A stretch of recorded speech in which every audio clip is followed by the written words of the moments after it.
தொகுதி முடிச்சுட்டு இன்னைக்கு 31வது தொகுதியா நம்முடைய கள்ளக்குறிச்சி நாடாளுமன்ற தொகுதிக்கு வந்து சங்கராபுரம் தொகுதிக்கு வந்து உங்களை எல்லாம் சந்திக்கின்ற வாய்ப்பை பெற்றிருக்கிறேன்.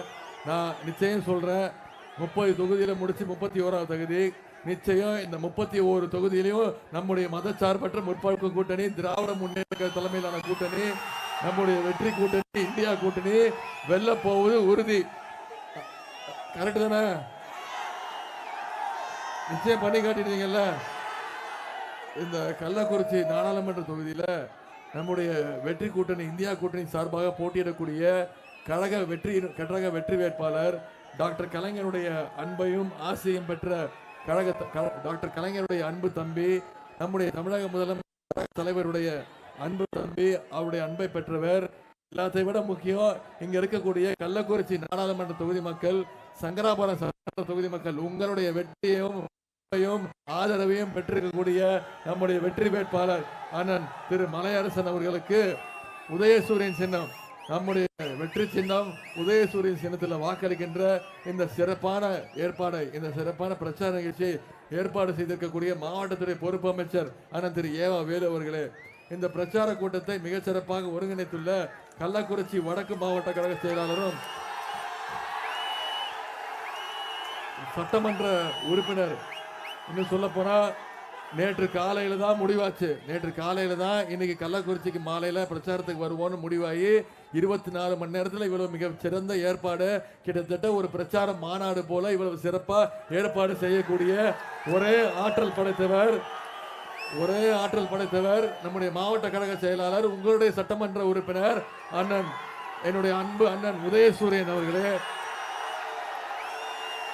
கள்ளக்குறிச்சி தெற்கு மாவட்ட செயலாளரும் சட்டமன்ற உறுப்பினருமான அண்ணன் திரு வசந்தம் கார்த்திகேயன் அவர்களே, மாநில மகளிர் அணி துணை செயலாளரும் முன்னாள் சட்டமன்ற உறுப்பினருமான அக்கா அங்கையர்கண்ணி அவர்களே, ஆறுமுகம், பாப்பாத்தி நடராஜன், கமருதீன் உள்ளிட்ட மாவட்ட கழக நிர்வாகிகளே, ஒன்றிய கழக செயலாளர்கள் திரு ஆறுமுகம், அரவிந்தன், அன்புமணிமாறன், சின்னத்தம்பி, கிருஷ்ணன் உள்ளிட்ட அனைத்து ஒன்றிய கழக செயலாளர்களே, பேரூர் கழக செயலாளர்கள் திரு துரை தாகப்பிள்ளை, திரு ஜெயவேல், திரு கே எம் செந்தில்குமார் அவர்களே, ஒன்றிய குழு தலைவர் திலகவதி நாகராஜன் உள்ளிட்ட அனைத்து உள்ளாட்சி அமைப்புகளுடைய பிரதிநிதிகளே, கலைஞரணி மாநில துணை செயலாளர் சகோதரர் அப்துல் மாலிக் அவர்களே, சீனிவாசன் அவர்களே, மாவட்ட இளைஞர் அமைப்பாளர் சகோதரர் திரு எஸ் அருண்ராஜ் அவர்களே, மாவட்ட அனைத்து இளைஞர் அணி, மகளிர் அணி, மாணவர் அணி, ஐடி விங், வரவேற்பு கொடுத்திருக்கக்கூடிய தோமுசா தொழிலாளர் முன்னேற்ற சங்கம், அனைத்து அணிகளை சேர்ந்த அனைத்து நிர்வாகிகளே, பிரதிநிதிகளே, இங்க வந்திருக்கக்கூடிய நம்முடைய இந்தியா கூட்டணி மதச்சார்பற்ற முற்போக்கு கூட்டணியில தமிழ்நாட்டில் நம்மளோட கிட்டத்தட்ட 8 வருஷம் நம்மளோட கொள்கையோடு கூட்டணி செஞ்சக்கூடிய பயணம் செஞ்சிருக்கக்கூடிய நம்முடைய இந்தியா கூட்டணி, திராவிடர் கழகம், காங்கிரஸ் பேரியக்கம், மார்க்சிஸ்ட் கம்யூனிஸ்ட் கட்சி, இந்திய கம்யூனிஸ்ட் கட்சி, விடுதலை சிறுத்தைகள் கட்சி, மறுமலர்ச்சி திராவிட முன்னேற்ற கழகம், இந்திய யூனியன் முஸ்லிம் லீக், மனிதநேய மக்கள் கட்சி, மக்கள் நீதி மையம், தமிழக வாழ்வுரிமை கட்சி, கொங்கு நாடு மக்கள் தேசிய கட்சி, ஆம் ஆத்மி, மூவேந்தர் முன்னேற்ற கழகம், தமிழ் புலிகள் கட்சி உள்ளிட்ட அனைத்து தோழமை கட்சியை சார்ந்த அன்பு சகோதரர்களே, சகோதரிகளே, பெரிய இங்கு ஆயிரக்கணக்கில் திரண்டு வருகை தந்துள்ள, வரவேற்பு தந்துள்ள தாய்மார்களே, அக்காக்களே, அம்மாக்களே, தங்கைகளே, உங்க அத்தனை பேருக்கும் தமிழக டாக்டர் கலைஞருடைய உயிரினும் மேலான அன்பு உடன்பிறப்புகள் உங்க அத்தனை பேருக்கும் முதல்ல என்னுடைய அன்பையும் வாழ்த்துக்களையும் நான் தெரிவிச்சுக்கிறேன்.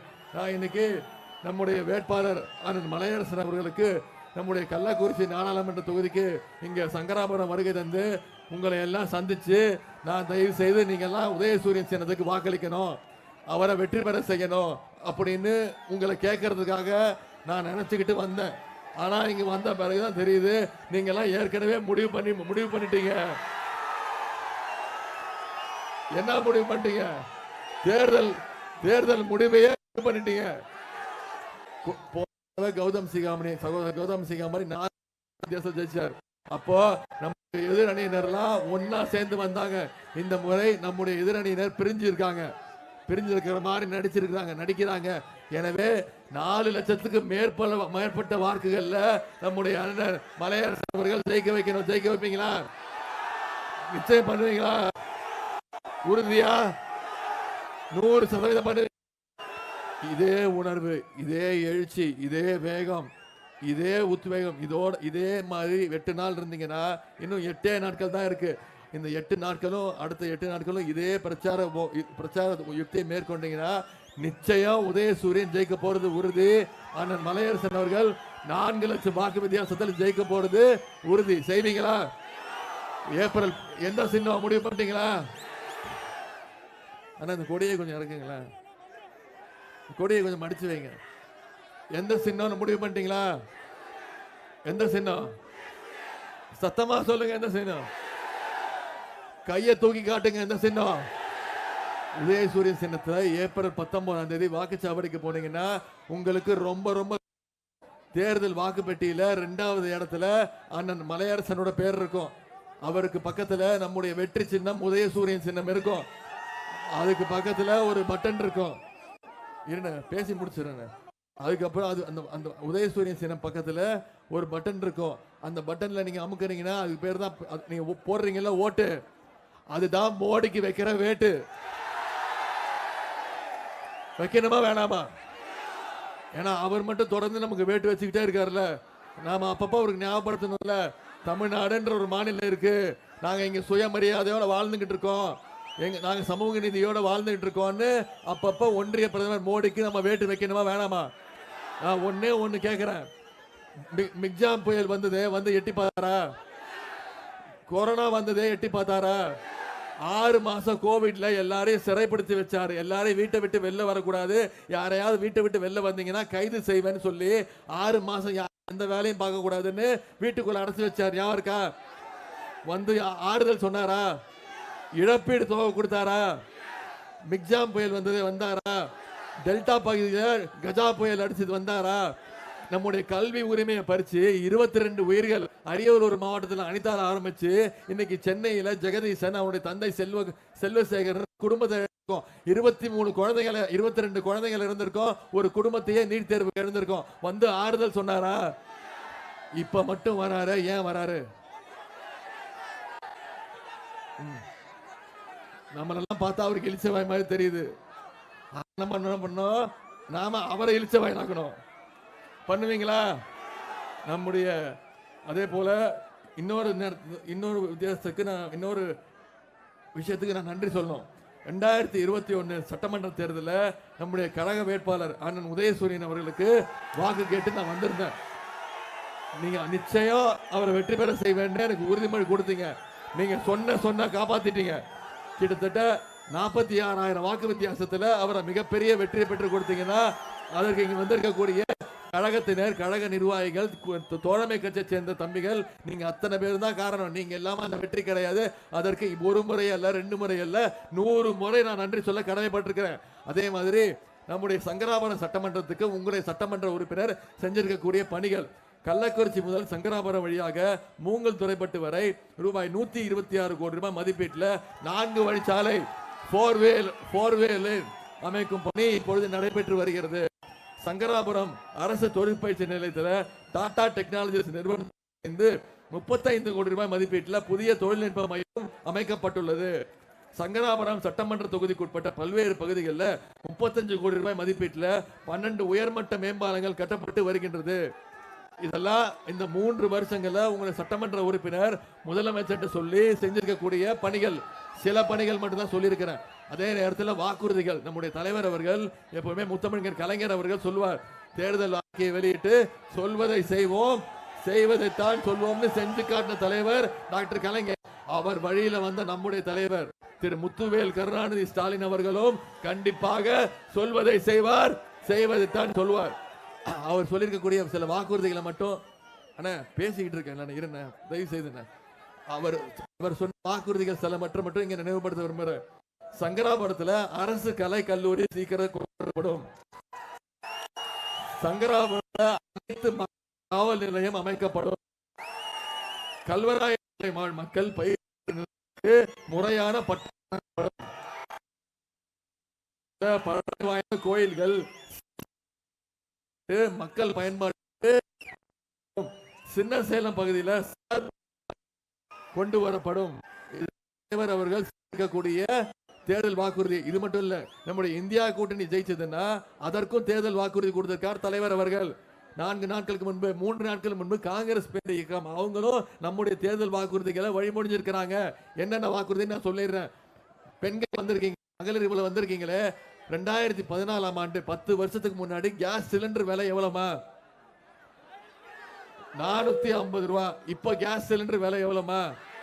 1200 ரூபாய். ஏத்துனது யாருமா? எவ்வளவுமா ஏத்திருக்காரு? கிட்டத்தட்ட 800 ரூபாய் ஏத்திருக்காரு.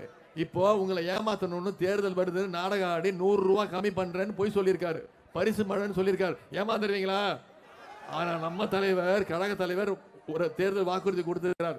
இந்தியா கூட்டணி ஆட்சி அமைச்சதுன்னா ஒரு கேஸ் சிலிண்டர் விலை நிச்சயம் 500 ரூபாய்க்கு தருவேன்னு தலைவர் வாக்குறுதி கொடுத்திருக்கிறார். நம்புறீங்களா? கலைஞர் தலைவர் செய்வார், நம்பிக்கை இருக்கா? அதே மாதிரி 1 லிட்டர் பெட்ரோல் 75 ரூபாய்க்கு தரேன்னு தலைவர் வாக்குறுதி கொடுத்திருக்கார். நம்பிக்கை இருக்கா? 1 லிட்டர் டீசல் 65 ரூபாய்க்கு தரேன்னு தலைவர் வாக்குறுதி கொடுத்திருக்கிறார். நம்பிக்கை இருக்கா? அதே மாதிரி தமிழ்நாட்டில் இருக்கக்கூடிய அனைத்து நெடுஞ்சாலையில் இருக்கக்கூடிய அனைத்து டோல் பூத்து சுங்கச்சாவடிகள் இருக்குல்ல, அனைத்து டோல் பூத்தையும் அகற்றுவேன்னு தலைவர் வாக்குறுதி கொடுத்திருக்கிறார். நம்பிக்கை இருக்கா? இதெல்லாம் ஏன் தலைவர் செய்வான்னு உங்களுக்கு நம்பிக்கை இருக்குன்னா, 2021 தலைவர் அவர்கள் மக்களுடைய அன்பை பெற்று, உங்களுடைய வாக்குகளை பெற்று, உங்களுடைய ஆதரவை பெற்று தமிழக முதலமைச்சரா அமர்ந்தார். கரெக்டா? யார் காலையாவது போய் பிடிச்சாரா? தவழ்ந்து போனாரா? டேபிள் சேர் கடியில போனாரா? அப்படி போனவர் யாரு? மறக்க முடியாத போட்டோம். இப்படிதான் அவர் முதலமைச்சரானாரு. தமிழ்நாட்டு அரசியல் வரலாற்றில் மட்டும் இல்லாம இந்திய அரசியல் வரலாற்றிலே இல்ல, உலக அரசியல் வரலாற்றிலே யாராலையும் மறக்க முடியாத திரைப்படம் புகைப்படம்னா இதான். கீழே படுத்திருக்காரு. யாருன்னு தெரியுதா? யாருன்னு? தலைவர் இப்போ அவருக்கு செல்ல பேரே வச்சுட்டார். என்ன? பாதம் தாங்கி பழனிசாமி. இனிமே நீ எப்பாடி பழனிசாமி கிடையாது, பாதம் தாங்கி பழனிசாமி. தேவை 2 கால், அவ்வளவுதான். இதை காட்டுனதுக்கு, இதை சொன்னதுக்கு தாம்மா பத்திரிகை நண்பர்கள் போய் கேட்டாங்க, என்னங்க உதயநிதி ரொம்ப உங்களை கிண்டல் பண்றாரு, ரொம்ப கிண்டல் பண்றாரு, போன போட்டோ தான் காட்டுறாரு. பத்திரிகையாளர் சந்திப்பில் சொல்றாரு, ஆமா தவழ்ந்து தான் போனேன், என்ன தப்பு?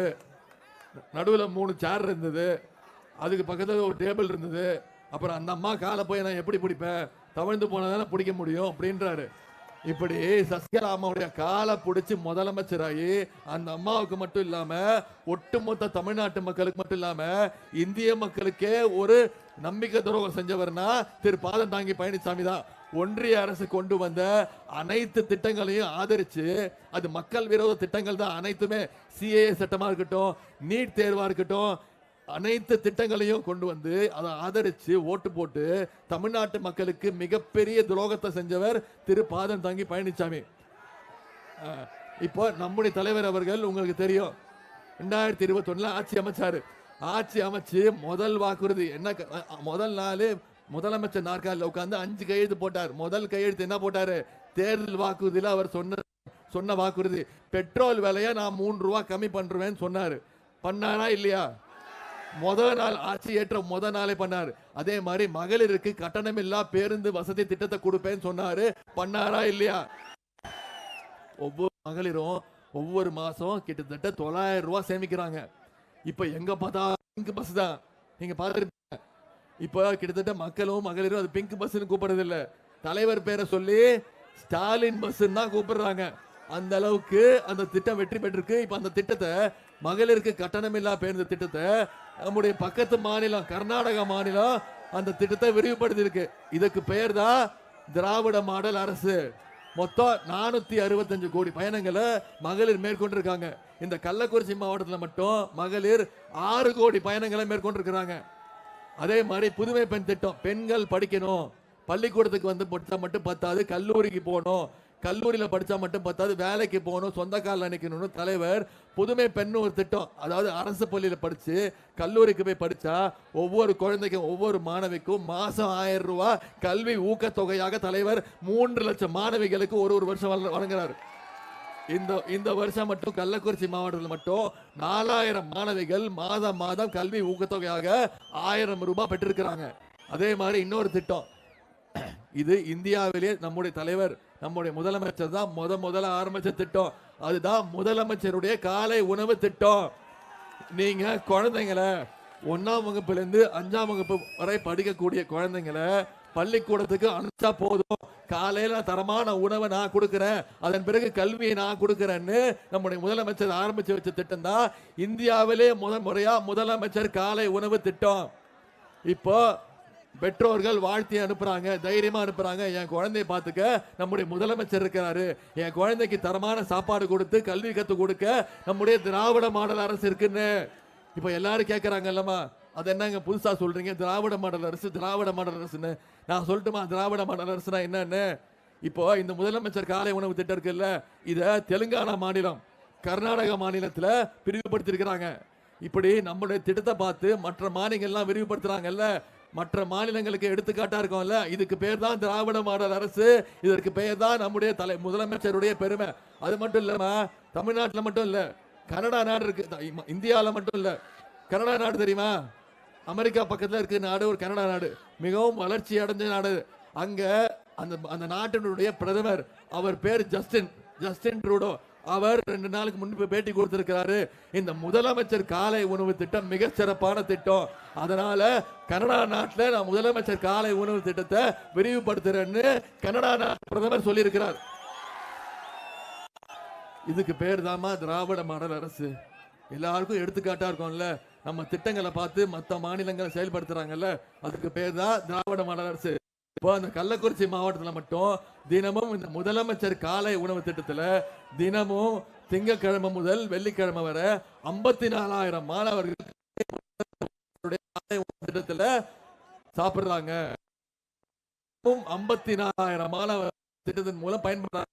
கடைசியா நீங்க அனைவரும் எதிர்பார்த்துட்டு இருக்க திட்டம் அதுதான் கலைஞர் மகளிர் உரிமை தொகை திட்டம். தலைவர் தேர்தல் வாக்குறுதி கொடுத்தாரு, அனைத்து தகுதியுள்ள இல்லத்தரசிகளுக்கு மாதம் 1000 ரூபாய் வழங்கப்படும்னு, உரிமை தொகையாக வழங்கப்படும்னு உத்தரவாதம் கொடுத்தார்.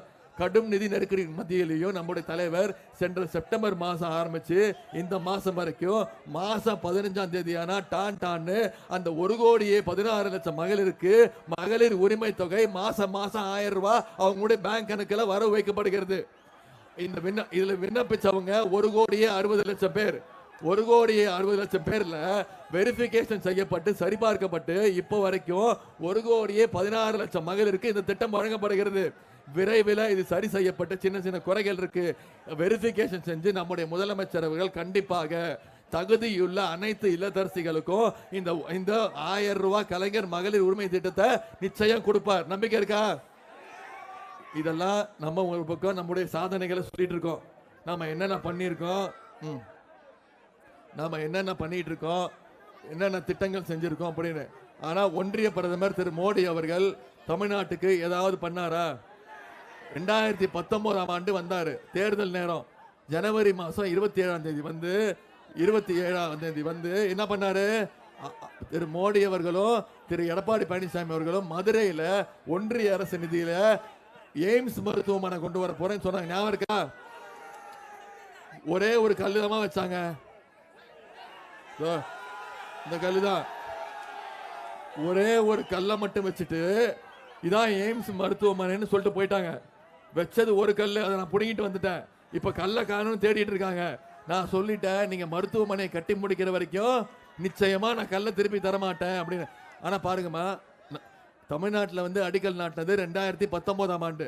அதன் பிறகு பாஜக ஆளுகின்ற 6 மாநிலங்கள்ல எய்ம்ஸ் மருத்துவமனை கட்டப்பட்டிருக்கு. ஆனா தமிழ்நாட்டுக்கு மட்டும் 1 ரூபா கூட ஒதுக்கீடு செய்யல, 1 ரூபா கூட ஒதுக்கீடு செய்யல.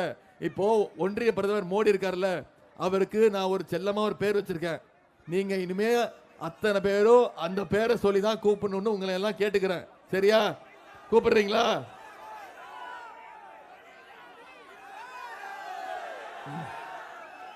என்னது எவ்வளவு? இனிமே ஒன்றிய பிரதமர் என்னன்னு கூப்பிடுவீங்க? என்னன்னு கூப்பிடுவீங்க? இனிமே அவன் மிஸ்டர் 29 பைஸ், திரு 29 பைசான்னு கூப்பிடுங்க. அப்பதான் அவருக்கு மண்டையில உரைக்கும். ஏன்னு சொல்லட்டுமா? இதுக்கு ஒரு காரணம் இருக்கு. என்னன்னா, நாம தமிழ்நாட்டில இருந்து அனைவருமே வரி கட்டுறோம். ஜிஎஸ்டி வரி கட்டுறோம், கூட்ஸ் அண்ட் சேல்ஸ் டாக்ஸ் வரி கட்டுறோம். கரெக்டா? ஒவ்வொருத்தரும் ₹1 ஒன்றிய அரசு கொடுத்தா ஒன்றிய அரசு தமிழ்நாட்டு மக்களுக்கு எவ்வளவு தெரியுமா திருப்பி தராங்க? வெறும் 29 பைசா. நாம கொடுக்கறது ₹1. நமக்கு எவ்வளவு தரணும்? ₹1 தரணும் இல்ல? ஆனா நமக்கு தர்றது 29 பைசா. ஆனா உத்தரப்பிரதேச மாநிலம் இருக்குல்ல, உத்தரப்பிரதேச மாநிலத்தில் அங்க ஆளுங்கன்றது பாஜக ஆட்சி. முதலமைச்சர் பேரு திரு யோகி ஆதித்யநாத். உத்தரப்பிரதேச மாநிலங்கள்ல அவங்க கொடுக்கிற ₹1 ஜிஎஸ்டி வரிக்கு அந்த மாநில மக்களுக்கு ஒன்றிய அரசு திருப்பி எவ்வளவு தெரியுமா தராங்க? ₹3. அவங்க கொடுக்கிறது ₹1, திருப்பி கொடுக்கிறது ₹3. தமிழ்நாட்டுக்கு எவ்வளோ? 29 பைசா. பீகார் மாநிலம் தெரியும்ல, அதுவும் பாஜக ஆட்சி செய்கின்ற மாநிலம். அந்த மாநிலத்தோட முதலமைச்சர் பேரு திரு நிதிஷ்குமார். அந்த மாநிலத்து மக்களும் ₹1 நிதி கட்டுறாங்க, ஜிஎஸ்டி வரி கட்டுறாங்க. அந்த மாநில மக்களுக்கு திருப்பி ஒன்றிய அரசு எவ்வளவு தெரியுமா தராங்க? ₹7. ₹1 கொடுத்தா பீகாருக்கு ₹7, ₹1 கொடுத்தா உத்தரப்பிரதேசத்துக்கு ₹3. தமிழ்நாட்டு மக்களுக்கு யாரோட அப்பா வீட்டு காசை எடுத்து பீகாருக்கு யூபிக்கு கொடுக்குறீங்க? நீங்க கட்டியிருக்கக்கூடிய, நாம கட்டியிருக்கக்கூடிய வரி பணத்தை எடுத்துதான் அந்த மாநில மக்களுக்கு கொடுக்குறாங்க. ஏன்னா தமிழ்நாடு என்ன ஆனாலும் அவருக்கு கவலை கிடையாது. சென்ற வருஷம் குஜராத்தில் ஒரு வெள்ளம் வந்ததுமா. வெள்ளம் வந்த அடுத்த நாள் முதலமைச்சர் கேட்க கூட இல்லை. வெள்ளம் வந்த அடுத்த நாள் தனி விமானத்தில் போய் அங்க இறங்கி 1000 வந்தாரு. இப்போ மிக்ஜாம் புயல் அடிச்சது உங்களுக்கு ஞாபகம் இருக்கா? டிசம்பர் மாசம் சென்னையை சுத்தி 4 மாவட்டங்கள் கிட்டத்தட்ட மூழ்கிடுச்சு. ஒவ்வொரு குடும்பத்திற்கும் தலைவர் அவர்கள் ₹6000 இழப்பீடு கொடுத்தார். திருநெல்வேலியில தூத்துக்குடியிலும் பல வீடுகள் இடிஞ்சிருச்சு. இடிந்து போன அத்தனை வீடையும் புது வீடு கட்டி கொடுத்தார் தலைவர் அவர்கள். நலத்திட்ட உதவிகள், அரசு திட்டங்கள் கொடுத்திருக்கோம். ஆனா இதுவரைக்கும் ஒன்றிய அரசு இந்த இழப்பீடுக்கு இதுவரைக்கும் ஒரு பைசா கூட நம்ம கொடுக்கல. வெறும் 29 பைசா வச்சுக்கிட்டு நம்முடைய தலைவர் அவர்கள் இவ்வளவு திட்டங்களையும் இவ்வளவு சாதனைகளையும் செஞ்சுட்டு வராங்கன்னா நம்ம தமிழ்நாட்டுக்கு நல்லது செய்யக்கூடிய ஒரு பிரதமர், தமிழ்நாட்டுடைய நிதி நிலைமையை புரிஞ்சுக்கக்கூடிய ஒரு பிரதமர் வந்தார்னா நம்ம தலைவர் இன்னும் நிறைய திட்டங்கள் கொடுப்பாரா மாட்டாரா? இப்ப அது யார் கையில இருக்குன்னா உங்க கையில இருக்கு, தமிழ்நாட்டு மக்கள் கையில இருக்கு. நீங்க ஏப்ரல் 19 வாக்குச்சாவடிக்கு போய் ஜெயிச்சாச்சா? டிக்ளேர் பண்ணியாச்சா? நான் 4 காலையில 8 மணிக்கு எந்திரிச்சு நியூஸ் சேனல் பார்ப்பேன். கள்ளக்குறிச்சி தான் முதல்ல பார்ப்பேன். ஜெயிக்க வச்சிருவீங்களா? உங்களை எல்லாம் அன்போடு கேட்கிறேன், பண்போடு கேட்கிறேன், பாசத்தோடு கேட்கிறேன், உரிமையோடு கேட்கிறேன். இன்னும் சொல்ல போனா உரிமையோடு கேட்கிறேன், உங்கள் வீட்டு பிள்ளையாக கேட்கிறேன். இன்னும் பெருமையா சொல்லணும்னா தலைவருடைய மகனாக கேட்கிறேன். இன்னும் பெருமையா பூரிப்பா சொல்லணும்னா முத்தமிழ் டாக்டர் கலைஞருடைய பேரனாக கேட்கிறேன். உதயசூரியன் சின்னத்துல அண்ணன் மலையரசன் வாக்களிச்சு மிகப்பெரிய வாக்கு வித்தியாசத்துல வெற்றி பெற வைங்க. உங்களுடைய அன்புக்கும் வரவேற்புக்கும் நன்றி.